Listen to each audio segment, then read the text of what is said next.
Atalarik Syah mengaku sedih lantaran gagal membawa anak-anaknya umroh ke Tanah Suci. Diakui oleh Atalarik Syah, pada saat itu kedua anaknya ingin ikut sang ayah untuk beribadah umroh di Makkah. Alhasil Atalarik Syah harus menjalankan ibadah umroh seorang diri tanpa kedua anaknya. Sosok Atalarik Syah mengaku kecewa dengan sikap yang ditunjukkan oleh Tsania Marwa. Dalam tayangan tersebut, Atalarik Syah menceritakan kejadian memilukan yang ia rasakan beberapa waktu lalu. Dalam kesempatan tersebut, Atalarik Syah mengungkapkan kekecewaannya pada Tsania Marwa. "Saya kan mau berangkat umrah, anak-anak saya mau ikut," ujar Atalarik Syah, dikutip dari YouTube Trans TV. "Singkat kata saya jelaskan bagaimana ke luar negeri prosesnya harus punya paspor segala macam," imbuhnya. Menurutnya, pada saat itu, sang ibu sengaja tak memberikan izin paspor untuk anak-anaknya. Paspor itu nggak bisa hanya papanya yang ngeluarin, harus kedua orang tuanya, walaupun ada kasus perceraian. Atalarik Syah sudah berusaha agar Tsania Marwa memberikan surat izin pembuatan paspor pada anak-anaknya. Pada saat itu, Atalarik Syah berjanji jika Tsania memberikan surat tersebut, maka dia bisa mengajak anak-anaknya ke Tanah Suci.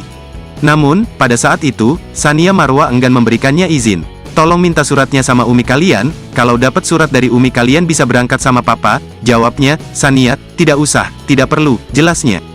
Keputusan Tsania tersebut tentunya menyakiti hati Atalarik Syah. Alhasil Atalarik terpaksa harus menjalankan ibadah umroh sendiri. Dia harus meninggalkan kedua anaknya yang sebenarnya ingin ikut ke Tanah Suci. "Terus saya berangkat umrah dengan hati sedih," ujar Atalarik. Atalarik Syah sempat heran dengan keputusan Tsania Marwa. "Ini anak ibadah loh, pengin melihat dunia, pengin lihat penapak tilas agamanya," ungkap heran Atalarik.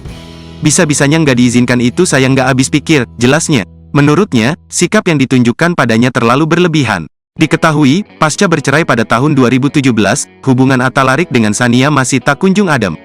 Keduanya masih saling sindir dalam beberapa kesempatan.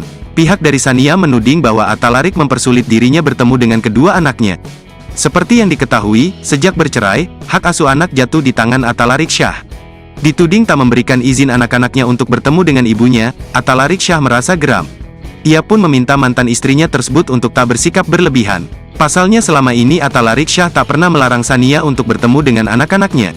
"Saya harus luruskan dulu, tidak pernah tidak memberikan izin," ujar Atalarik Syah. "Jadi nggak perlu lebay deh," tutup Atalarik Syah. Dia tetap mempersilahkan anak-anaknya untuk bertemu dengan Tsania dengan melihat situasi dan kondisi. Meski masih bermasalah dengan Tsania Marwa, Atalarik Syah mulai membuka hati. Singgung kemungkinan menikah lagi, sudah punya calon. Konflik antara Atalarik Syah dan Tsania Marwa terkait anak memang kerap menyita perhatian. Padahal sudah 5 tahun berlalu, mereka belum juga saling berdamai. Bahkan hingga kini, Tsania Marwa belum juga bertemu dengan kedua anaknya. Atalarik Syah mengakui belum ada titik temu untuk menyelesaikan permasalahan anak ini.